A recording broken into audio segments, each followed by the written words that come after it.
Hola oyentes de Radio Sefarado, y tenemos el gusto de tener el micrófono nuestro habitual colaborador de la columna en francés, también de otros programas como La Lupa o Europa Israel, en este caso cubriendo un tema de actualidad que tiene que ver con la frontera de Ucrania.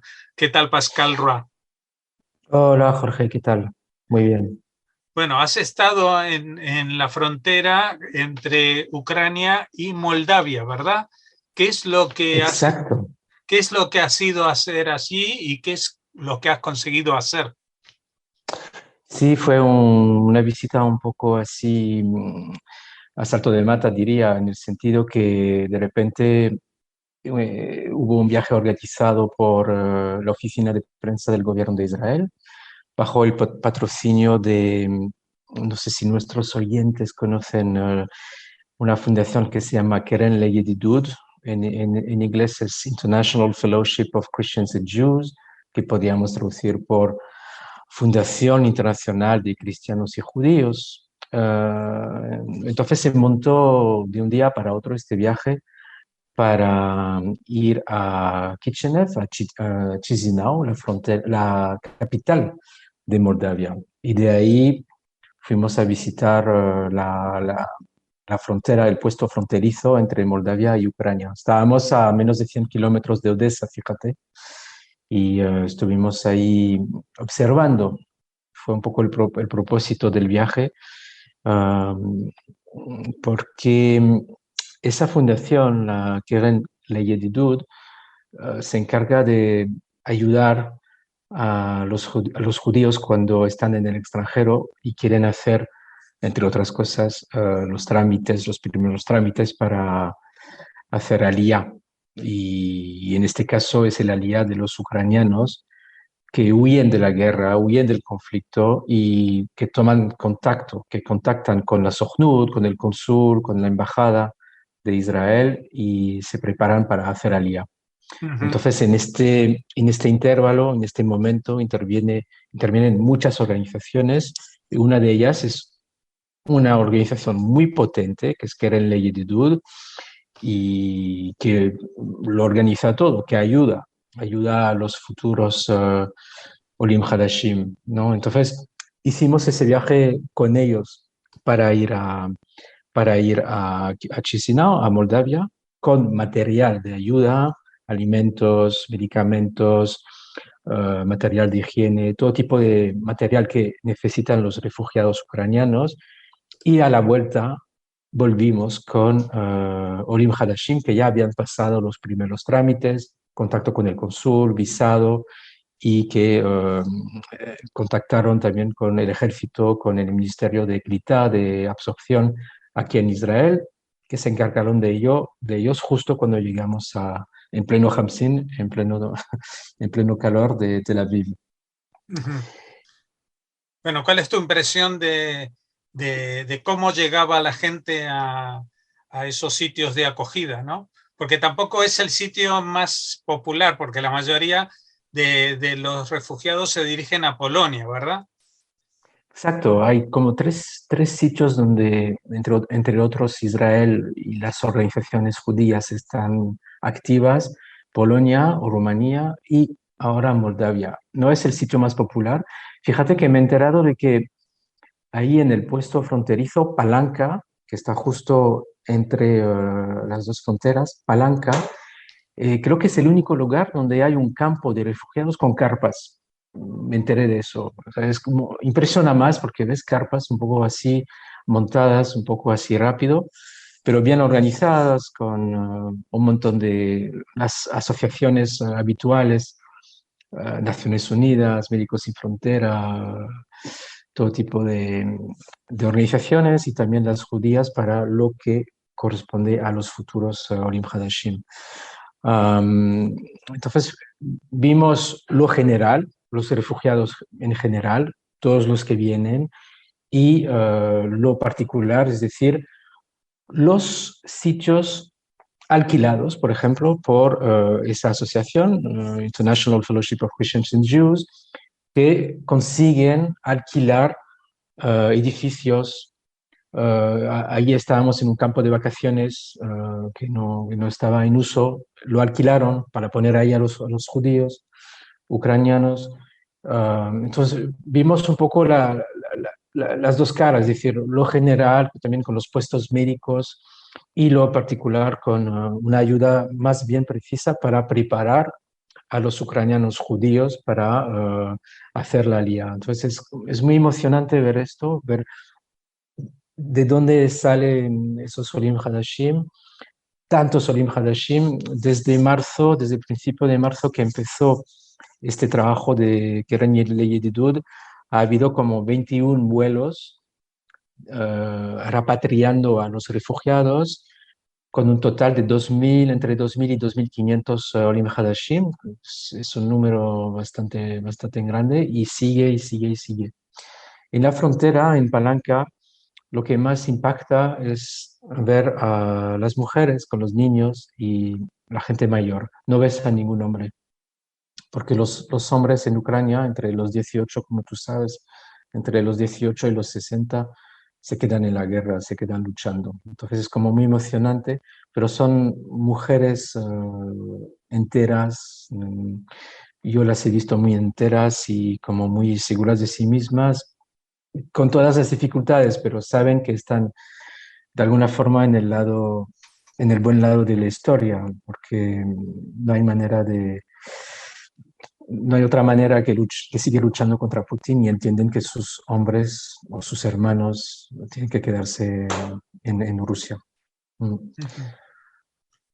¿Cuál es Esa es sí. No, no digo que Moldavia es uno de los países más pobres de Europa. Es el más pobre. Es el más pobre de Europa. ¿Y es el más pobre. cómo está siendo digamos, la reacción de la población general o no llegan a haber contacto entre los refugiados ucranianos y el resto de la población moldava? Digamos que en general la gente que llega de Ucrania se queda en esos campos que siempre son provisionales, tanto los generales con el ACNUR como los particulares a través de las asociaciones judías. Son provisionales, son sitios donde se quedan un tiempo y después, ¿qué pasa? Pues buscan refugio en países donde ya tienen contactos, ¿no? Que suele pasar. Muchos se iban a Francia o se dirigían a Alemania, Bélgica, en el caso de los judíos a Israel. Entonces, hay poco contacto con la población. La población nos veía a nosotros un poco como a los periodistas, un poco como gente extraña, ¿no? Son lugares donde no van muchos turistas, entonces de repente ven a gente extranjera, desgraciadamente por un asunto triste y grave, pero hay poco contacto, pero digamos que no hay hostilidad especial porque están como muy confinados. Sí te puedo decir que hemos tenido contacto con lo que queda de la comunidad judía de Moldavia, que en su tiempo fue muy numerosa y muy importante en Europa Central y del Este. Y ahora calculamos, hablé con uno de los rabinos ahí y me dijo que había entre 5.000 y 6.000 judíos, por lo menos practicantes, según él, en el país, sobre todo en Chisinau, en la capital.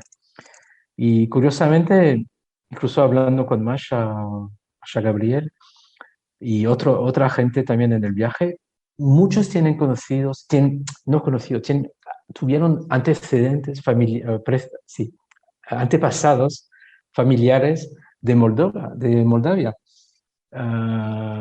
Sí, un abuelo, sí, una abuela, un bisabuelo, bisabuela. Y me sorprendió mucho para decir lo importante que fue la comunidad judía, que también sufrió mucho, ¿no? Nos acordamos de los pogromos, sobre todo el pogromo de 2003, creo que fue, perdón, de 903. 1903, Sí. 1903, que fue muy impactante en la comunidad internacional, ¿no? También. Sí, Entonces, creo recordar que ahora que mencionabas a Maya Gabriel, creo recordar que ella fue con su hermano a visitar. Lo que pasa es que el pueblo se ha quedado en esta zona prorrusa semi-independiente que es Transnistria. Y entonces ellos, en vez de entrar por Moldavia, tuvieron que irse a Ucrania y desde allí entrar, o desde Rusia, no sé cuál fue la peripecia, pero que esas, digamos que me imagino que los moldavos, no sé si habrás podido hablar con gente de allí, pero también deben tener bastante temores de que lo que está pasando con Ucrania y con el Donbass les vaya a pasar a ellos a continuación. Sí, sí, sí, he hablado con ellos y tienen ese temor, efectivamente, aunque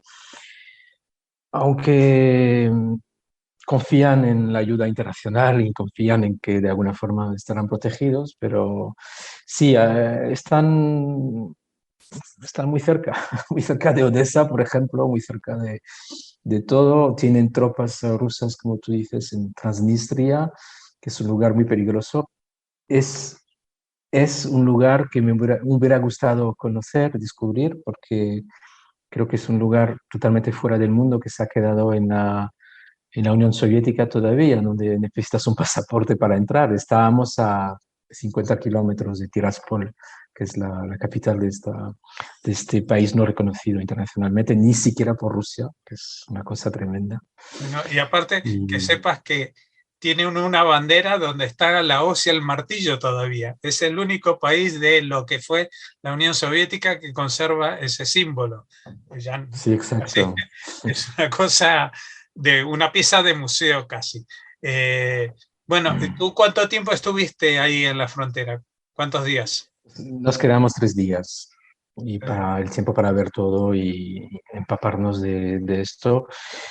De momento está la situación tranquila porque las tropas rusas como sabemos, se han concentrado más en el este, pero siempre hay un temor de que se deslice más hacia el sur, hacia Odessa, y entonces estamos un poco vigilando lo que está pasando en la frontera con Palanca, con la zona más cercana a Odessa, por si tenemos que volver, desgraciadamente.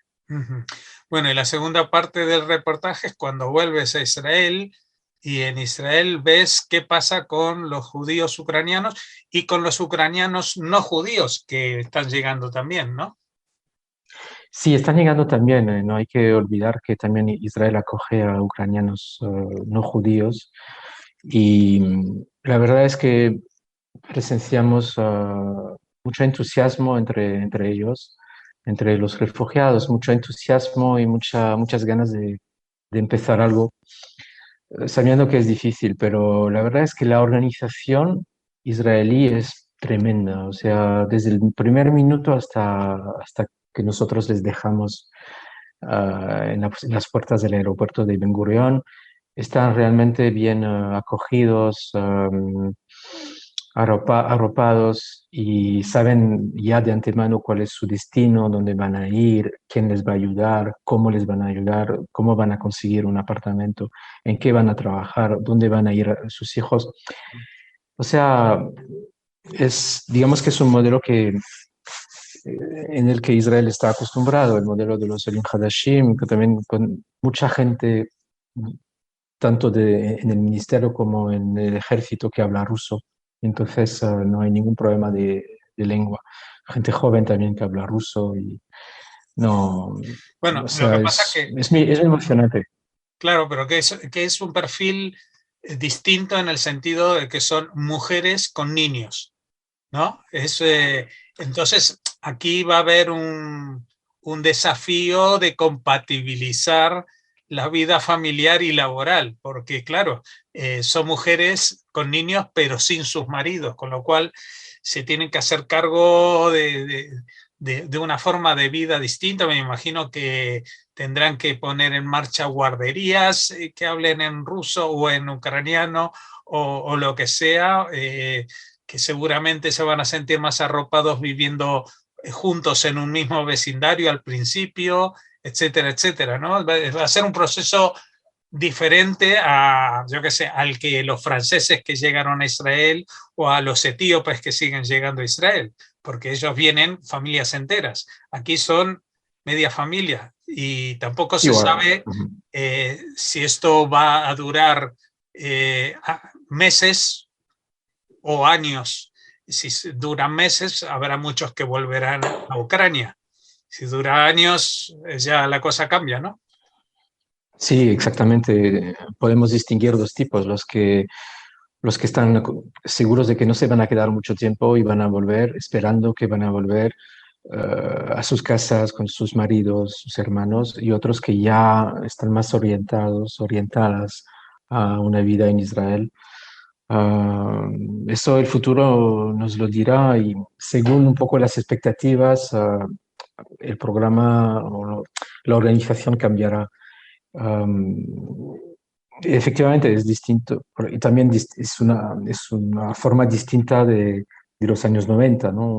Un método distinto de los años 90 cuando llegaron muchos rusos después de la era soviética. Quería terminar con esto y también aprovechando que lo pondré como otro programa distinto, porque he estado siguiendo una familia muy joven de rusos. Me di cuenta de que eran rusos, sobre todo porque había un hombre de unos 30 años con ellos, o sea, una familia de tres con un niño pequeño y me asombré porque no hay hombres, no ves hombres jóvenes. Y resulta que esta familia estaba de vacaciones en Bulgaria, salidos de Rusia, cuando estalló la guerra y decidieron no volver a Rusia. Se sienten víctimas, rehenes de la situación, no quieren volver a Rusia por lo que está pasando ahí. Y como el padre de este hombre es judío, él también puede conseguir a través de la Sochnut la posibilidad de emigrar a Israel. Y entonces les he estado siguiendo en su viaje y ahora están en Akko, también buscando una guardería, buscando trabajo, empezando a aprender hebreo y disfrutando un poco del clima que es distinto del de Rusia. Pues sí, seguiremos también con interés esta historia dentro de unos días cuando se emita.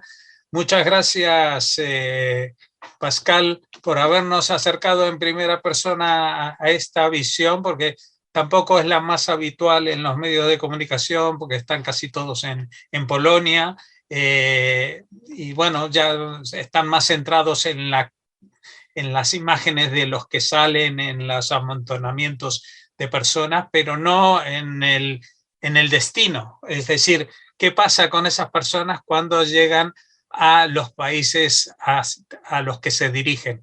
Porque esa va a ser la segunda parte de esta historia que va a tener continuidad en el tiempo. Y yo creo que en eso, como bien señalabas, Israel tiene mucha experiencia y sabe cómo acogerlos y sabe cómo enseñarles el idioma y cómo, bueno, cómo adaptarse. Excepto al clima, todo lo demás, creo que hay sistemas para que facilitar las cosas a la gente.